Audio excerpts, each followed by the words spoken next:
Assalamualaikum warahmatullahi wabarakatuh.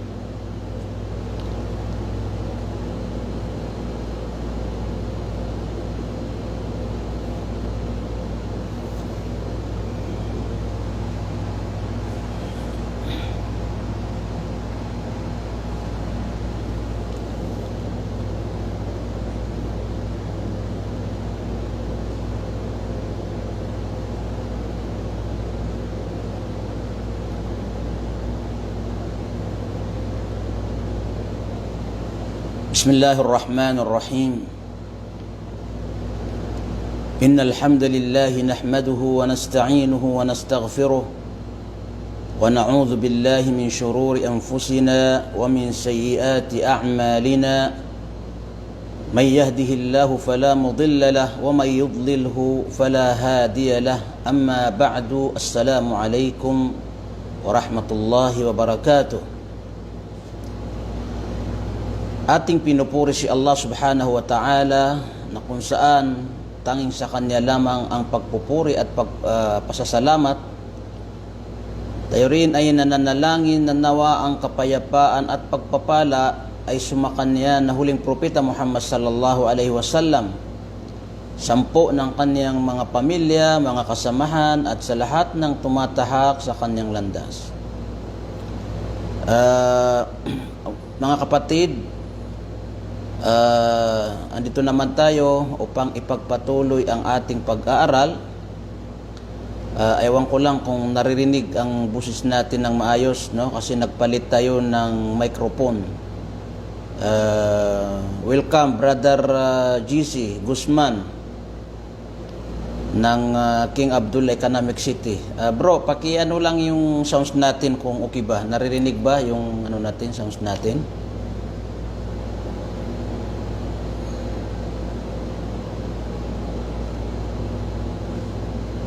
Paki-message lang kung okay yung sound system natin bago tayo magsimula para sigurado tayo.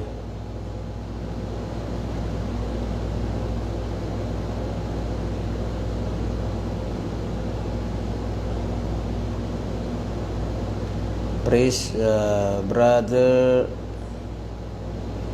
Edmond. Welcome. Sino pang nandito?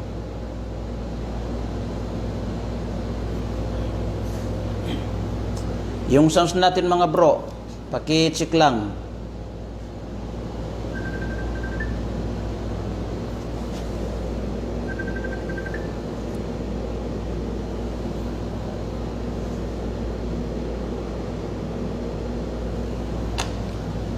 Paki-check mga bro yung sound system natin, yung mga nandyan.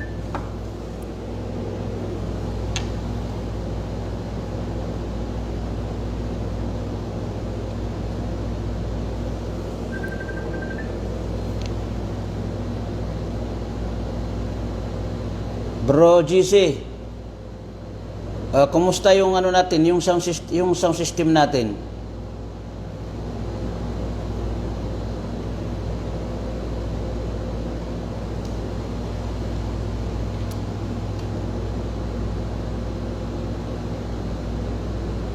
Bro Edmond. Siguro dos mga nagkipo bro. Okay. So, ibig sabihin, naririnig, no? Kasi sinisigurado lang natin na maayos yung sound system natin. Okay. Bismillahirrahmanirrahim. Yun na nga, nung kahapon ay tapos na tayo doon sa pagpapaliwanag patungkol sa pagdarasal ng Salatul Jum'ah. Ano ang mga dapat nating gawin kapag sumapit ang Salatul Jum'ah na kung saan ito yung lingguhan na pagdarasal na sama-sama tayong mga Muslim. Inshallah ngayong araw, ang tatalakay na naman natin ay yung pamamaraan ng pagdarasal sa Salatul Eid, no? Yung pamamaraan ng pagdarasal sa Salatul Eid. Katulad nga na nabanggit natin kahapon, yung Salatul Eid, ito yung pagdarasal na pagkatapos ng Ramadan. Ang tawag doon ay Eid al-Fitr. At pangalawa, yung Eid al-Adha, ito naman yung pagsasala ng pangmaramihan o sama-sama tayong mga Muslim sa isang lugar kapag ika-10 sa Dhul Hijjah, pagka ang mga haji ay kasalukuyan na sila ay nasa Makkah na nagsasagawa ng Hajj. So pagsapit ng ika-10 araw ng Dhul Hijjah, doon na yung tinatawag natin na Eid al-Adha, na kung saan ito yung sasala na may kasamang pag-alay ng mga hayop katulad ng tupa, baka at kamilyo, no? So ito yung day of sacrifice, kumbaga, kaya nga tinawag na Eid al-Adha. So ano ang mga alituntunin sa pagdarasal ng Salatul Eidain? Okay. Sabi niya rito, Salatul Eidain min sya'airil muslimin, tusalla jama'atan fil musalla. Sabi niya, ang pagdarasal sa dalawang Eid, ang pagdarasal sa dalawang Eid ay kabilang sa mga palatandaan ng mga Muslim. Ibig sabihin, kabilang sa mga sagradong araw ng mga Muslim, no? Kung saan ito ay isinasagawa ng pangmaramihan sa mga lugar kung saan idinadaos ang pagdarasal sa Eid. So, itong Eid na ito, Eid al-Adha at saka Eid al-Fitr, ito ay kabilang sa mga sagradong araw na kung saan hindi kailanman dapat pinapabayaan ng mga Muslim, no? Itinataguyod nila itong pagdarasal na ito, na itinatayo, isinasagawa sa paraang pangmaramihan, no? Salatul Jama'ah, doon sa mga lugar na itinakda upang isagawa doon ang Salatul Eid. Gaya ng nasasaksihan natin sa mga bansang Muslim, no, katulad ng sa Middle East o maging sa Pilipinas man, ay nakikita natin na kapag pagdating ng araw ng Eid, Eid al-Fitr at saka Eid al-Adha, ang mga Muslim ay nagtitipon-tipon sila doon sa isang malawak na lugar, no, katulad ng mga plaza, mga diserto, para doon isagawa ang Salatul Eid. So yun ang sunnah na pamamaraan sa pagdarasal sa Salatul Eid. Yun na nga, doon isasagawa sa isang open area, katulad ng mga diserto o kaya mga plaza, na kung saan mabibigyan ng pagkakataon ng mas nakakarami na makadalo sila sa pagtitipon na ito. Kabilang sa mga adab o di kaya mga magagandang asal na dapat gawin ng isang magsasagawa ng Salatul Eid, ay siya ay dapat maligo, yagtasilu wa yatatayyabu wa yalbisu ahsana thiyabi. Siya ay dapat maligo, no? Sunna na tayo ay maligo sa araw ng Eid, at tayo ay magpabango, no? Gumamit ng perfume, at magsuot tayo ng magandang kasuotan, no? Magandang kasuotan, at tayo ay pupunta doon sa lugar kung saan isasagawa ang Salatul Eid, at kapag katapos ng Salatul Eid, mainam, sunna na ibang daan na naman ang tatahakin natin o dadaanan natin pauwi, no? Yun ang sunna. Ibig sabihin, pagsapit ng Eid, maligo tayo, magpabango tayo, maglinis tayo sa ating katawan, magsuot tayo ng magandang kasuotan, kung may bago, kung walang bagong kasuotan, kahit na medyo luma, at least malinis, no? Din pupunta tayo doon sa lugar kung saan isasagawa ang Salatul Eid, no?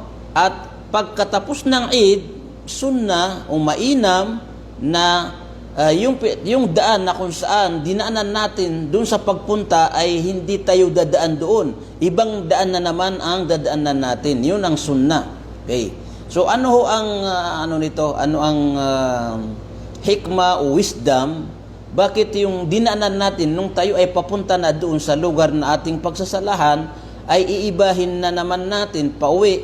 So ang sabi ng mga ulama, sapagkat sa Eid, araw ng Eid, ang mga anghel na sa kalangitan ay bumababa sila para saksihan ang mga magsasagawa ng Salatul Eid, na kung kaya yung unang daan na didaanan natin papunta doon sa pagsasalahan natin ay nailista na tayo ng mga anghel na nakabantay doon. At kapag tayo naman na ay dumaan sa ibang kalsada, so madudubli yung paglista sa atin sapagkat iba na naman mga anghel ang nakaantabay doon sa kabilang kalsada. So bawat daanan papunta doon sa lugar na pagsasalahan ay mayroon mga anghel na nakabantay na kung saan sinasaksihan nila, nililista nila yung mga tao na pumupunta sa lugar na yun. Kaya yun ang sunnah, yung dinaanan natin nung tayo pumunta ay huwag tayo dumaan doon, bagkus ibang daanan naman ang ating dadaanan. Okay. Sabi rito, fi Eid al-Fitri yuftiru bitamrin aw ghayrihi qabla as-salah. Sabi rito, sunnah kapag ang isasagawang sala ay Salatul Eid, yung pagkatapos ng Ramadan, ay sunnah na bago tayo magtungo doon sa lugar na ating pagsasalahan ay kumain muna tayo ng mga dates, no? Yung mga dates, no, dito sa Saudi Arabia, maraming mga dates dito. So yun ang sunnah, o di kaya anumang pagkain na mayroon tayo, sunnah na kumain muna tayo ng kahit man lang kaunti bago tayo magtungo doon sa lugar na ating pagsasalahan. Yun daw ang sunnah. Okay. Wa fil adha ya'kulu ba'da salati min udhiyati. Doon naman sa salatul Eid al-Adha, sa Eid al-Adha, kabaliktaran naman ang sunnah doon sapagkat ang sunnah ay kakain tayo pagkatapos ng sala. Okay, malinaw yun mga bro, no? Pag sa Salatul Eid, Eid al-Fitr, pagkatapos ng Ramadan, sunnah na bago tayo magtungo sa pagsasalahan natin ay kain muna tayo. No, kasi katatapos lang ng Ramadan, para patunayan natin na tapos na ang Ramadan, na kung saan bawal tayo kumain sa araw ng Ramadan, no? Ngayon tapos na ang Ramadan, so patutunayan natin na tapos na ang Ramadan, kaya nga kakain muna tayo sa umaga bago tayo magtungo doon sa lugar na ating pagsasalahan. Ngunit sa Eid al-Adha naman, yung pagsasala sa ikasampung araw ng Dhul-Hijjah ay sunnah dito na pagkatapos ng sala, saka tayo kakain. Ibig sabihin, pupunta na tayo sa masjid kahit na wala tayong nakain, sapagkat ang sunnah rito ay kakain lamang tayo pagkatapos ng sala. Yun ang pagkakaiba ng Salatul Eid, Eid al-Fitr at saka Eid al-Adha. Okay, kabilang din sa mga alituntunin sa Eid, وَيَخْرُجُ لَهَا الرِّجَالُ وَالنِّسَاءُ وَيُكَبِّرُ فِي طَرِيقِهِ وَوَقْتُهَا بَعْدَ طُلُوعِ الشَّمْسِ وَارْتِفَاعُهَا قَيْدَ رُمْحٍ. Okay. So sabi rito, sunnah sa Eid al-Adha at saka Eid al-Fitr na sama-sama magsala, no, ang mga kalalakihan at mga kababaihan. Ibig sabihin, pinapayagan dito ang mga kababaihan na dumalo sa pagdarasal ng Eid. No, hindi katulad ng pangkaraniwang sala na kahit na hindi sila magpunta. Pero sa Eid al-Fitr at saka Eid al-Adha, so advisable na makisama ang mga kababaihan doon sa pagdiriwang ng Eid na yun. Okay. So habang tinatahak natin ang daan patungo sa lugar na ating pagsasalahan, ay sunnah na nagtatakbir tayo, no? Yung Allahu Akbar, la ilaha illallah, Allahu Akbar. At ito ay magsisimula, no, pagsikat ng araw, no? Pagsikat ng araw, so tuloy-tuloy yung ating pagtatakbir. Okay. Sabi pa dito, wala adhan laha, wala iqama, wala ring adhan, no, sa Eid al-Adha at saka Eid al-Fitr, walang adhan dito, at wala ring iqama. Ang pamamaraan ng pagsasala sa Eid ay yukabbiru rak'atil ula sab'a takbirat, magtatakbir tayo sa unang raka'a ng 7 takbir, no? Allahu Akbar, Allahu Akbar, Allahu Akbar, 7 beses, no? Yung sa unang raka'a. Din sa pangalawang raka'a, 5 takbir, no? Tandaan po natin 'yan, mga kapatid, no? Sa pamamaraan ng pagsasala sa Salatul Eid, kahit na Eid al-Fitr o kaya Eid al-Adha, so sa unang raka'a ay magtatakbir tayo ng 7 beses, at doon naman sa pangalawa ay 5 beses ang takbir natin doon. Okay. Sabi pa rito, tustahabul qira'atu jahran fil ula ba'da al-Fatihati bi surat Qaf, wa fi thaniyati bi suratil Qamar, aw fil ula suratul A'la, wa fi thaniyatil Ghashiyah, wa yunsatu ba'daha ila al-khutbah. Okay, so sabi rito, sunna na ang babasahin sa Salatul Eid pagkatapos basahin ng suratul Fatiha sa unang raka'a ay yung suratul Qaf, no? Yung kabanata na Qaf, yun ang sunna na babasahin. Din sa pangalawang raka'a, ang isusunod na naman natin sa Fatiha ay yung suratul Qamar, no? Yung suratul Qamar. O di kaya kung medyo nahahabaan tayo doon sa suratul Qaf at saka suratul Al-Qamar, so ang babasahin natin sa unang raka'a ay suratul A'la, no? At sa pangalawang raka'a ay suratul Ghashiyah. At pagkatapos ng dalawang raka'a na sala, so uupo tayo at tayo ay makikinig sa khutbah, makikinig tayo ng khutbah. So yan ang pamamaraan sa pagdarasal, mga kapatid, sa Eid. Fa in fatatul jama'atu sallaha wahdahu, wa in alimu bil Eid ba'da adh-dhuhri sallaw fil yawm ath-thani fi waqtiha. Okay. So sabi rito, kung sakasakali na maiwan tayo, halimbawa hindi natin inabutan yung tawag dito, yung salatul jamaa sapagkat tapos na sila magsala, so pwede natin ito pagsalahan na mag-isa tayo. So magsasala tayo ng 2 raka'a na walang khutbah. Okay, walang khutbah kapag naiwan tayo ng sala. At gayon din kung sakali na nalaman natin ang pagsapit ng Eid al-Fitr ay nakalipas na, kumbaga tanghali na. Halimbawa, wala tayong balita kung tapos na ba ang Ramadan o hindi pa.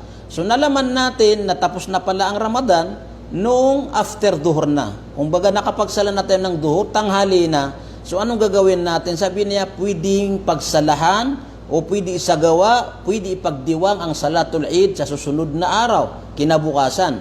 Sapagkat mayroon tayong tinatawag na reason dahil nga sa hindi natin nalaman na tapos na pala ang Ramadan. So yun ang gagawin natin. Okay.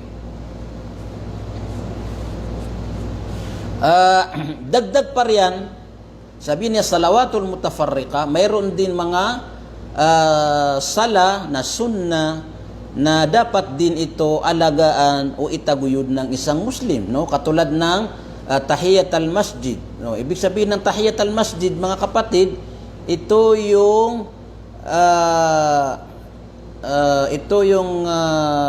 dalawang raka'ah na sunna na isinasagawa pagkapasok natin ng masjid, no? Pagkapasok natin ng masjid, kung ating matatagpuan ang mga tao na hindi pa itinatayo ang sala, susunna na magsala tayo ng tahiyat al-masjid ng 2 raka'ah na sunna. Okay. Mayroon din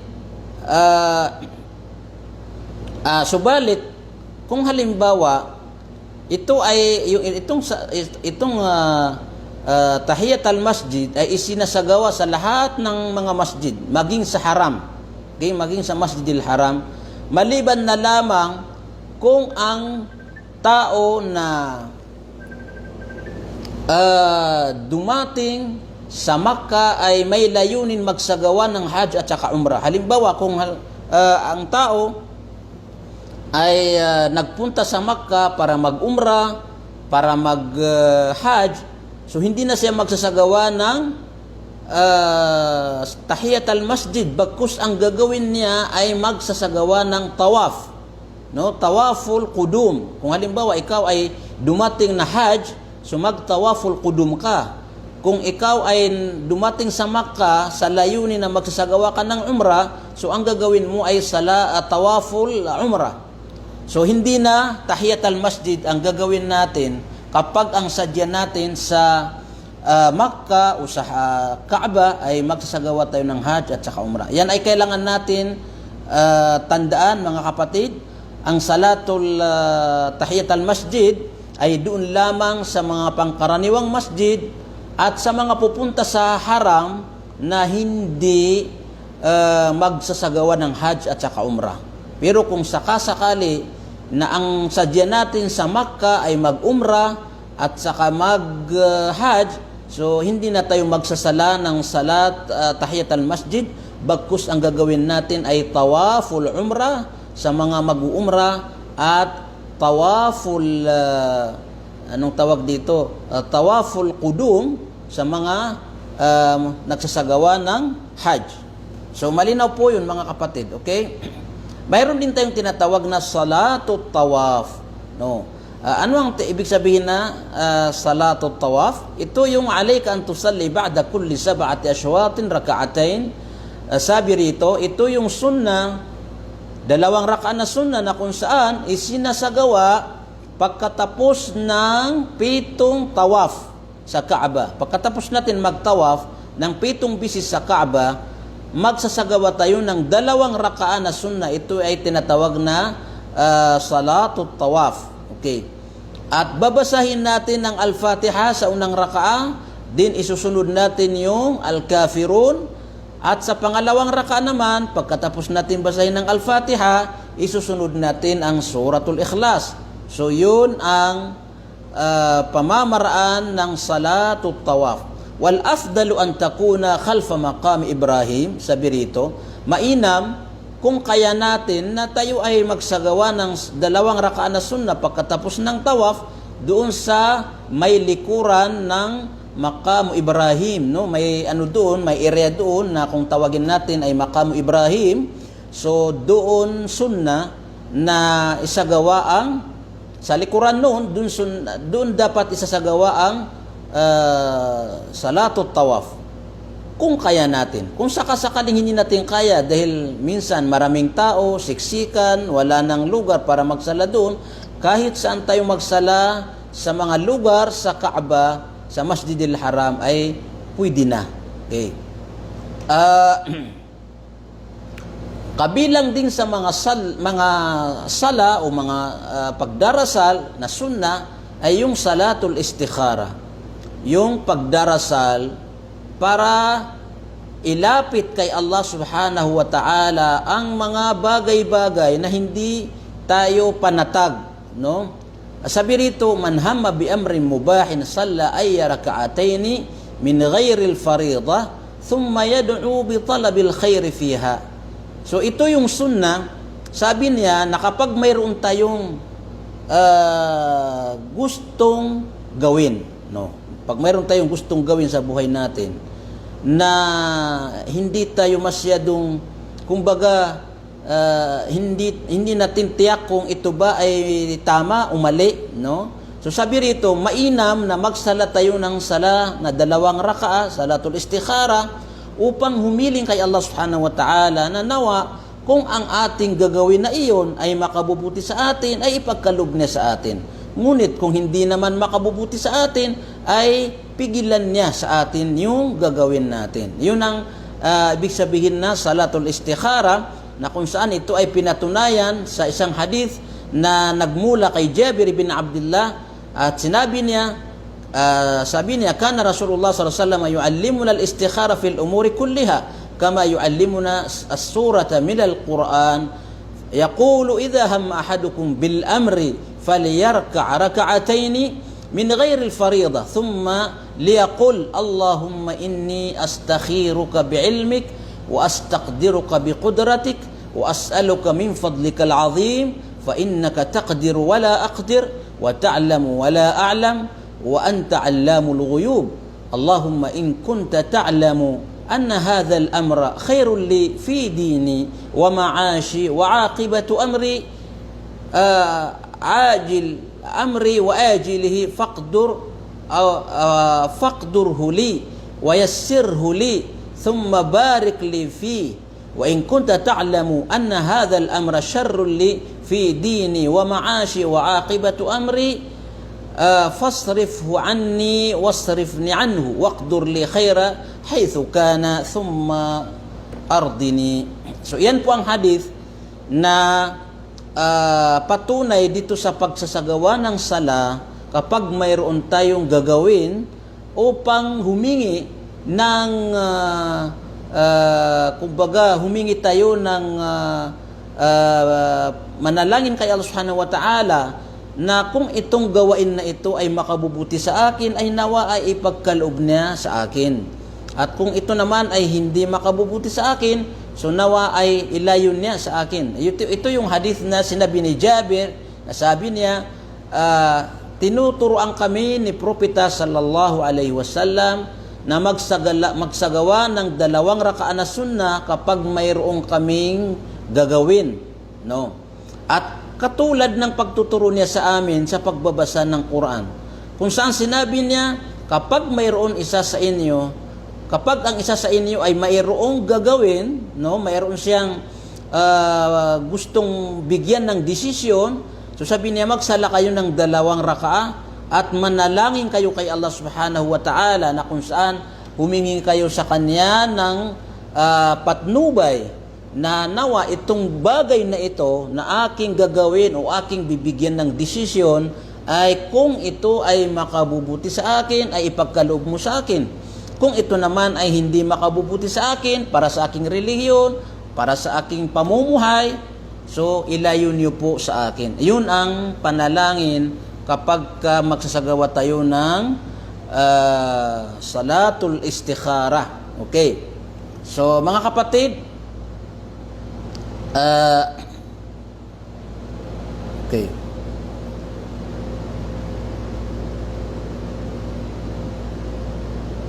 Okay, so sabi niya, pagkatapos natin magsagawa ng salat, 2 rakaan na sunnah na salatul istikhara, so gawin na niya yung kanyang gawin. At hindi na kailangan maghintay pa kung mayroong bang mga palatandaan na itong bagay na ito ay makabubuti sa akin, kaya nang ginagawa ng iba na maghihintay daw sila ng panaginip kung tama ba yung gagawin nila. Sabi na hindi na kailangan yun. At least nanalangin ka kay Allah Subhanahu wa Ta'ala na doon sa iyong gagawin ay nawa ay ibigay niya sa iyo yung mabuti na napapaloob doon.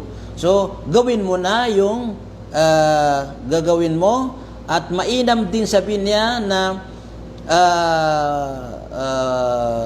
gawin mo ito uli. Halimbawa, 2 beses ka magsasala, 3 para lagi kang mananalangin kay Allah Subhanahu wa Ta'ala na bigyan kanya ng tamang gabay.